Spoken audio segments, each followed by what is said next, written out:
جاوید نامے کی یہ 22ویں نظم ہے، اور اس میں علامہ اقبال کہتے ہیں کہ یہ زمین جو ہے وہ اللہ تعالیٰ کی ملکیت ہے۔ جاوید نامہ کی 22ویں نظم ہے، اس میں علامہ اقبال کہتے ہیں کہ یہ زمین جو ہے یہ اللہ تعالیٰ کی ملکیت ہے، اور شروع میں بتاتے ہیں کہ دنیا میں جو لڑائی جھگڑے چل رہے ہیں وہ زمین کی وجہ سے چل رہے ہیں۔ پھر وہ زمیندار سے ایڈریس ہوتے ہیں اور ان سے کہتے ہیں کہ یہ زمین جو ہے یہ اللہ تعالیٰ کی ہے، اس سے رزق حاصل کر، اس پہ قبضہ نہ کر۔ پھر وہ انسانوں کو مخاطب ہو کے کہتے ہیں کہ تو ایک عقاب کی طرح ہے، تو اونچا سوچ، بڑا ویژن بنا، بڑی سوچ حاصل کر۔ وہ مزید بتاتے ہیں کہ یہ دنیا میں زیادہ دل لگانے کی ضرورت نہیں ہے، دنیا میں بس تم آئے ہو تو اس میں اپنی صلاحیتیں بڑھاؤ، مادہ پرستی سے بچو۔ اور پھر آخری حصے میں وہ ڈیفائن کرتے ہیں کہ فقر کیا ہوتا ہے۔ فقر جو ہے وہ بھوک و افلاس کا نام نہیں ہے بلکہ ایک بادشاہی کا نام ہے۔ مشرق و مغرب میں ہے آدم کی یہ رو داد کرب، ہر طرف بحر زمیں ہے فتنہ ہائے حرب و ضرب۔ یہ زمیں ہے ایک دلہن جس کے شوہر ہم سبھی، ایک فسوں گھر ہے جو سب کے ساتھ بھی ہے دور بھی، مکر و فن ہیں سارے اس کے اشفہائے دل نشیں۔ یاد رکھ ذوالنہار یہ تیری نہیں میری نہیں، تجھ کو کیوں کر سازگار آ سکتے ہیں سنگ و حجر، تو سفر میں ہو لیکن یہ سب ہیں اسباب حذر۔ زمین خدا کی ملکیت ہے۔ مشرق و مغرب کے حالات سے یہ بات سامنے آتی ہے کہ ان میں زمین کی خاطر لڑائی جھگڑوں کے فتنے پیدا ہوئے ہیں۔ زمین ایک دلہن ہے اور ہم سب اس کے شوہر ہیں۔ یہ ایک جادوگر ہے جو ہم سب کے ساتھ بھی ہے اور ہم سب کے بغیر بھی۔ یہ روڑے اور پتھر تجھ سے موافقت نہیں رکھتے، اس لیے کہ یہ تو آبادی کے اسباب ہیں، ایک جگہ ٹکے ہوئے ہیں اور تو سفر میں ہے۔ سوئے ہوئے اور بیدار میں باہمی میل جول کیسا، کسی ساکن کو حرکت و گردش میں رہنے والوں سے کیا سروکار، مقیم کا مسافر سے کیا کام۔ انسان آتے جاتے رہتے ہیں لیکن زمین کبھی کسی کی ملکیت ہوتی ہے اور کبھی کسی کی، وہ اپنی جگہ پہ رہتی ہے۔ حرب و ضرب کہتے ہیں لڑائی جھگڑا، فسونگر کہتے ہیں جادوگر۔ اختلاط و ربط کیسا خفتہ و بیدار کا، کیا تعلق کام کیا ثابت سے ہے سیار کا۔ خالق عادل نے قرآن میں متاع اس کو کہا، مفت مل جاتی ہے سب کو یہ متاع بے بہا۔ اے زمیندار اس سخن کو رگ گرہ میں باندھ کر، لے زمیں سے رزق و قبر اس پر مگر قبض نہ کر۔ اس کی صحبت کب تلک تو بود ہے وہ ہے نبود، تو رکھتا ہے وجود اور وہ نمود بے وجود۔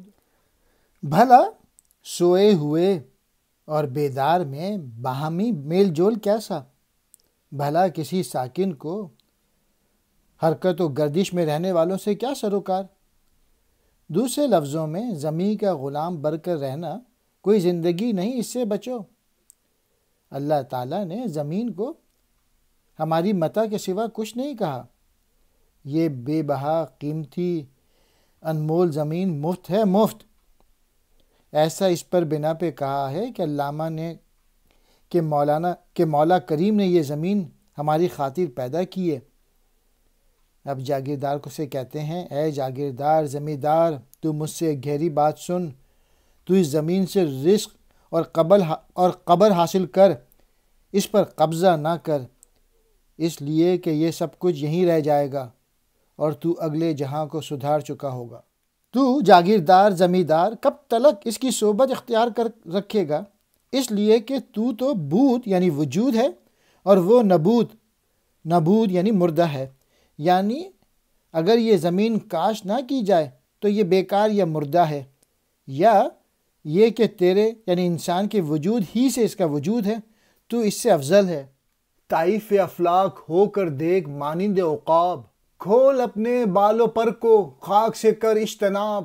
معنی ہے ارض اللہ ریب و شک سے پاک ہے، جو نہ سمجھے اس کو کافر کہنے میں کیا باک ہے۔ علامہ اقبال نے انسان کو بہت اٹھا کے رکھا ہوا ہے، اور وہ کہتے ہیں تو ایک عقاب ہے، تو آسمانوں کا طواف کرنے والا بن جا، بالوں پر کھول یعنی اڑ اور خاک سے پاک ہو جا۔ مطلب یہ ہے کہ تو اشرف المخلوقات ہونے کی وجہ سے عظمت و بلندی کے حصول پر توجہ دے، اور جو اعلیٰ مقاصد کے حصول کے لیے جد و جہد سے ملے گی۔ تو اپنی زندگی اس زمین کے چکر ہی میں پڑھ کر نہ گزار دے، یعنی اونچا سوچو، بلند سوچو، بڑا ویژن بناؤ، اور پھر ان ویژن کو حاصل کرنے کی کوشش کرو۔ الارض اللہ، زمین اللہ کی ہے کا باطن ظاہر ہے۔ جو کوئی یہ ظاہر نہیں دیکھتا وہ کافر ہے۔ مطلب یہ کہ قرآنی آیت کے حوالے سے زمین اللہ ہی کی ملکیت ہے۔ اے اللہ کی زمین نہ سمجھنے والے، صرف اپنی ملکیت سمجھنا کافرانہ سوچ ہے۔ اس یعنی اپنی سے مراد کاغذی رجسٹریوں وغیرہ ملکیت نہیں، وہ تو کسی نہ کسی کی ہوگی، لیکن اسے اللہ کی ملکیت نہ سمجھنے والا، اپنی ملکیت سمجھنے والا کفر ہے۔ الارض اللہ، زمین اللہ کی ہے۔ میں نہیں کہتا ہوں تجھ سے ترک کر دے کاغ و کو، تیری ہی دولت ہے یہ سارا جہان رنگ و بو۔ موتیوں کو دانہ دانہ چن لے اس کی خاک سے، شہبازوں کی طرح سے کر شکار افلاک سے۔ ضرب پیہم اپنے تیشے سے لگا کوہسار پر، اپنے دل سے نور لے کر نار پر یلغار کر۔ مسلک ازر سے یکسر پاک رہے بیگانہ باش، اپنی خواہش کے مطابق اپنی دنیا کو تراش۔ علامہ اقبال کہہ رہے ہیں میں تجھ سے یہ نہیں کہتا کہ تو مکان اور آبادی کو چھوڑ دے، یہ جہان و رنگ و بو یعنی یہ دنیا تو تیری دولت ہے، تو زمین سے دانوں کے موتی حاصل کر، اس کو کاش سے زیادہ پیداوار حاصل کر، تو اس کے آسمانوں سے شاہین کی طرح شکار کر، تو اپنی کلہاڑی اس کے کوثار پر چلا، اپنے اندر سے نور حاصل کر کے اس کو آگ پر لگا، عاجزی طریقے سے بیگانہ ہو جا، چھوڑ دے، اور اپنی خواہش کے مطابق ایک نیا جہاں تراش کر۔ یہ چاروں شعر علامہ اقبال نے زمیندار سے کہے ہیں، اور اس سے کہہ رہے ہیں کہ تو اس زمین سے مادی فوائد کو اپنا نہ سمجھ، بلکہ اسے خدا کی مرضی اور اس کے قانون کے مطابق استعمال کر۔ تیرا یہ عمل ایک طرح سے نئے جہاں کی تخلیق کا باعث بنے گا۔ مسلک آزری یعنی بت تراشی کا طریقہ، ازر حضرت ابراہیم علیہ السلام کے دور کے مشہور بت تراش تھے۔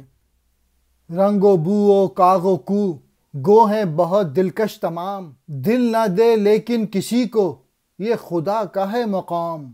نقرہ و فرزند و زن میں جو بشر بھی کھو گیا، رخصت اس دنیا سے بے گور و کفن وہ ہو گیا۔ جب کسی نے ایک حرف لا الہ ازبر کیا، اس نے گم سارے جہاں کو قلب کے اندر کیا۔ فقر کا مفہوم جو رقص و عریانی نہیں، در حقیقت فقر سلطانی ہے رہبانی نہیں۔ علامہ اقبال کہہ رہے ہیں تو دل کی دلکشیوں اور دلچسپیوں اور محل اور آبادی وغیرہ یعنی دنیاوی آسائشوں سے دل نہ لگا، اس لیے کہ دل تو اس ذات اقدس کا گھر ہے، اسے تو اس ذات کے سوا اور کسی کو نہ دے، یعنی اللہ تعالیٰ کو دل دے، اللہ تعالیٰ سے دل لگا، اللہ تعالیٰ سے محبت کر، مادہ پرستی سے بچ اور روحانیت کی طرف آ، اور یوں خدا کو اپنے دل میں بسا۔ ساز و سامان اور گور و کفن کے بغیر مرنا کیا ہے؟ یہ مال و دولت اور اہل و عیال بال بچوں میں خود کو کھونا یا محو کرنا ہے۔ گویا زندگی میں اس قسم کی محویت طبعی موت سے بھی بدتر ہے۔ جو کوئی لا الہ اللہ کے سوا کوئی معبود نہیں ہے کہ الفاظ یاد کر لیتا ہے، وہ ایک دنیا کو اپنے اندر سمو لیتا ہے۔ یعنی جب اللہ تعالیٰ پہ ایمان کامل ہے تو پھر وہ اس مادی دنیا کے چکر میں نہیں پڑتا، بلکہ توحید پر زندگی بسر کرنے کے نتیجے میں وہ گویا دنیا کو فتح کر لیتا ہے۔ بھوک، ناچ اور عریانی، یہ فقر کہاں ہے؟ یا یہ کہاں کا فقر ہے؟ فقر تو بادشاہت ہے۔ اس میں ترک دنیا کہاں ہے؟ بالکل نہیں۔